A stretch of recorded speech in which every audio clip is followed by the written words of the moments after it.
nos domínios da mediunidade. Oitavo livro da coleção A Vida no Mundo Espiritual, ditado pelo espírito André Luiz e psicografado pelo médium brasileiro Francisco Cândido Xavier, em 1955. Capítulo 6. Psicofonia consciente. Desdobravam-se os serviços da casa harmoniosamente. 3 guardas espirituais entraram na sala, conduzindo o infeliz irmão ao socorro do grupo. Era infortunado solteirão desencarnado que não guardava a consciência da própria situação. Incapaz de enxergar os vigilantes que o traziam, caminhava à maneira de um surdo cego, impelido por forças que não conseguia identificar.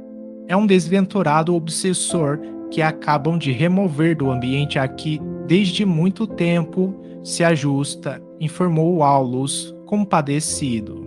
Desencarnou em plena vitalidade orgânica depois de extenuar-se em festiva loucura. E tal intoxicação cadaverizou-lhe o corpo, quando não possuía o menor sinal de habilitação para conchegar-se às verdades do espírito.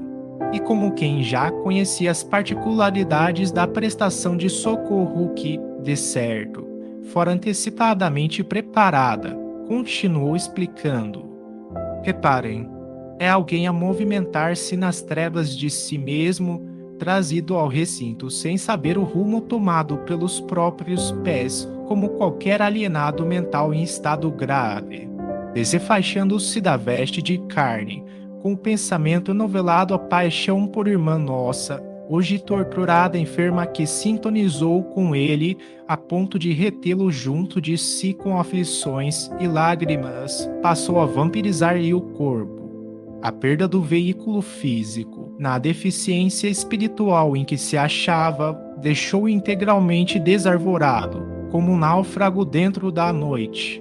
Entretanto, adaptando-se ao organismo da mulher amada que passou a obsidiar, nela encontrou um novo instrumento de sensação, vendo por seus olhos, ouvindo por seus ouvidos, muitas vezes falando por sua boca e vitalizando-se com os alimentos comuns por ela utilizados.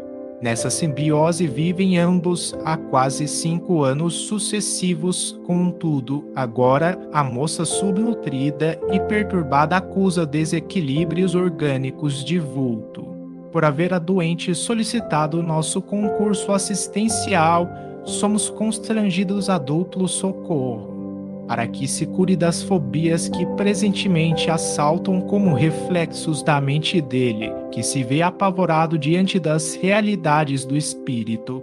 É necessário o afastamento dos fluidos que a envolvem, assim como a coluna, abalada pelo abraço constringente da eira, reclama limpeza em favor do reajuste.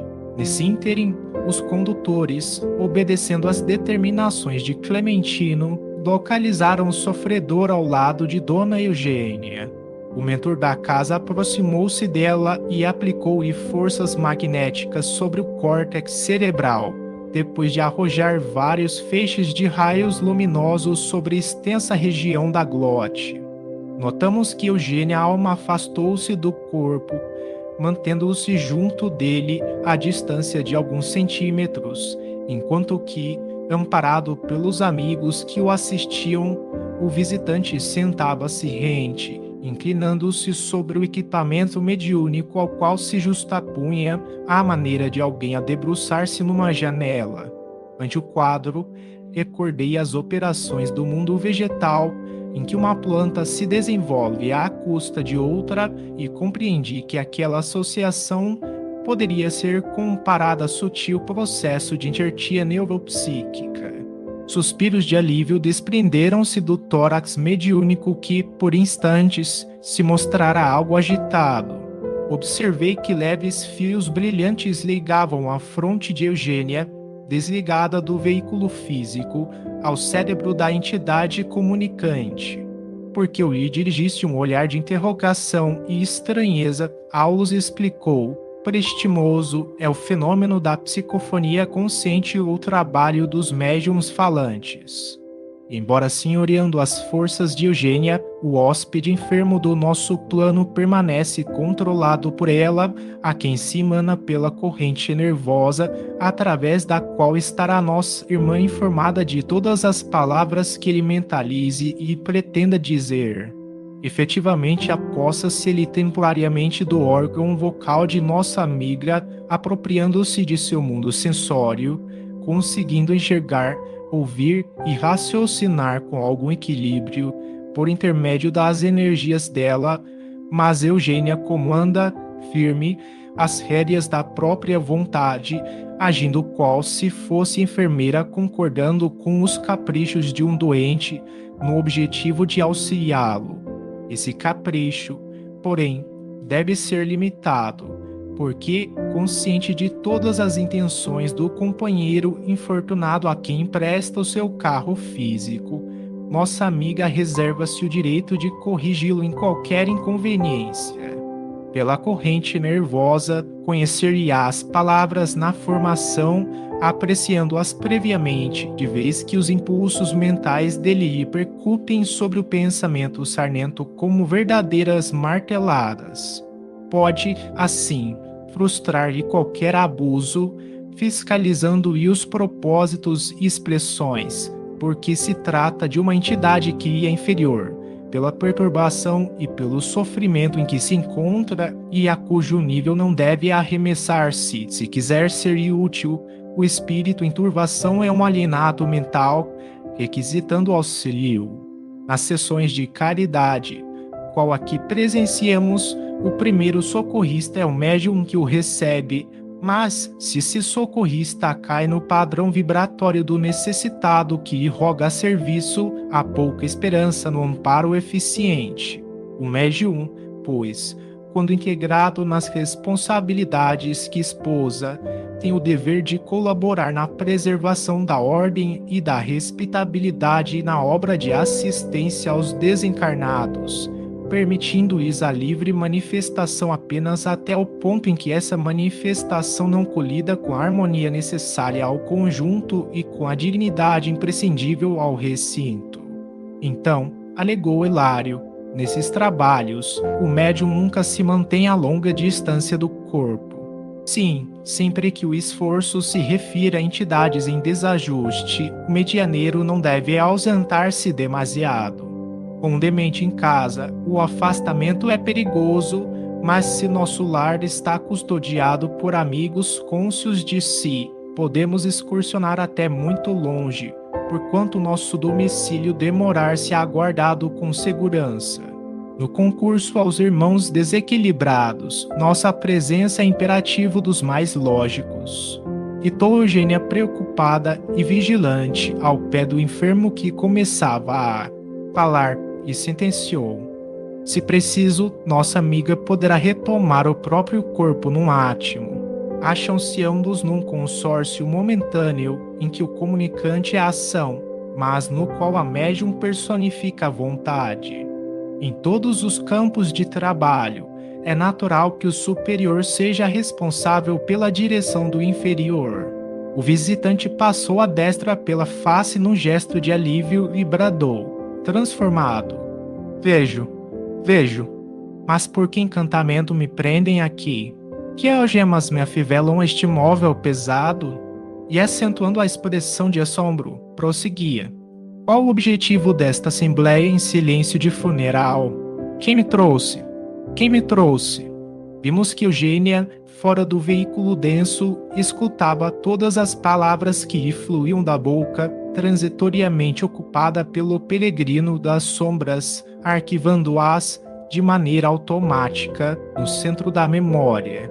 O sofredor, disse o assistente, convicto ao contato das forças nervosas da médium, revive os próprios sentidos e deslumbra-se. Queixa-se das cadeias que o prendem, cadeias essas que em 50% decorrem da contenção cautelosa de Eugênia. Porta-se, dessa forma, como um doente controlado, qual se faz imprescindível. E se nossa irmã relaxasse a autoridade? Inquiriu Hilário, curioso. Não estaria em condições de prestar-lhe benefícios concretos. porque então teria descido ao desvairamento do mendigo de luz que nos propomos auxiliar, esclareceu nosso instrutor, com calma. E numa imagem feliz para ilustrar o assunto, ajuntou: um médium passivo, em tais circunstâncias, pode ser comparado à mesa de serviço cirúrgico, retendo o enfermo necessitado de concurso médico. Se o móvel especializado não possuísse firmeza e humildade, qualquer intervenção seria de todo impossível. Mas nossa amiga está enxergando, conscientemente, a entidade que se associa ao vaso carnal com tanta clareza quanto nós? Perguntei por minha vez, atento aos meus objetivos de aprendizado.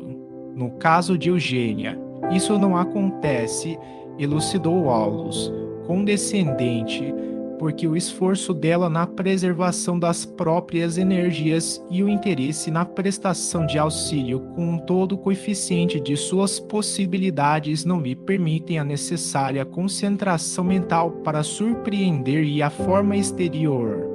Entretanto, reproduzem-se nelas aflições e os achaques do socorrido. Senti a dor e a excitação, registrando-lhe o sofrimento e o mal-estar. Ao passo que se dilatava a nossa conversação, o comunicante gritava, contundente: estaremos, porventura, num tribunal? Porque uma recepção estranha quanto esta, quando sou importunado que comparece. A mim, Libório dos Santos, ninguém ofende sem revide. Como se a consciência o torturasse através de criações interiores que não nos era dado perceber, vociferava, frenético. Quem me acusa de haver espoliado minha mãe, lançando ao desamparo? Não sou culpado pelas provações dos outros. Não estarei, acaso, mais doente que ela? Nessa altura, Hilário fixou o obsessor compadecidamente e indagou, respeitoso: não serão seus padecimentos simples angústia moral? Não tanto assim, aclarou Aulus. As crises morais de qualquer teor se nos refletem até no veículo de manifestação. O beneficiário desta hora tem o cérebro perispirítico dilacerado e a flagelação que invade o corpo fluídico é tão autêntica quanto a de um homem comum, supliciado por um tumor intracraniano. Demonstrando-se sumamente interessado no estudo, Hilário acentuou: se fôssemos nós os companheiros encarnados, com sede de maiores conhecimentos da vida espiritual, poderíamos submetê-lo a interrogatório minucioso? Estaria em posição de identificar-se perfeitamente? Aulus abanou levemente a cabeça e considerou: nas condições em que se encontra, o cometimento não seria viável. Estamos abordando apenas um problema de caridade que se reveste, porém, da mais elevada importância para a vida em si. Na hipótese de efetivarmos o tentame, conseguiríamos tão somente infrutuosa inquirição endereçada a um alienado mental que, por algum tempo, ainda se mostrará lesado em expressivos centros do raciocínio, trazendo consigo a herança de uma existência desequilibrada e fortemente atraído para a mulher que o ama e de quem se fez desabrido perseguidor, a nada aspira, por agora, senão a vida parasitária, junto à irmã, de cujas energias se alimenta. Envolve-a em fluidos enfermiços e nela se apoia, assim como a trepadeira que se alastra e prolifera sobre um muro. Somando tudo isso ao choque oriundo da morte, não temos o direito de esperar dele uma experiência completa de identificação pessoal. Enquanto isso, Libório prosseguia, alucinado: quem poderá suportar esta situação? Alguém me hipnotiza? Quem me fiscaliza o pensamento? Valerá restituir-me a visão, manietando-me os braços? Fixando-o com simpatia fraterna, o assistente informou-nos: queixa-se-lhe do controle a que é submetido pela vontade cuidadosa de Eugênia. Culminando as indagações que nos esfervilhavam na alma, Hilário objetou: consciente a médium, qual se encontra e ouvindo as frases do comunicante que utiliza a boca assim vigiado por ela, é possível que Dona Eugênia seja assaltada por grandes dúvidas. Não poderá ser induzida a admitir que as palavras proferidas pertençam a ela mesma? Não sofrerá vacilações. Isso é possível, concordou o assistente. No entanto, nossa irmã está habilitada a perceber que as comoções e as palavras desta hora não me dizem respeito. Mas se a dúvida invadisse, insistiu meu colega. Então, disse Aulus, Cortês emitiria da propriamente positiva recusa, expulsando o comunicante e anulando preciosa oportunidade de serviço. A dúvida, nesse caso, seria congelante faixa de forças negativas. Todavia, por que Raul Silva iniciara a conversação com o hóspede revoltado? O orientador amigo convidou-nos a melhor observar.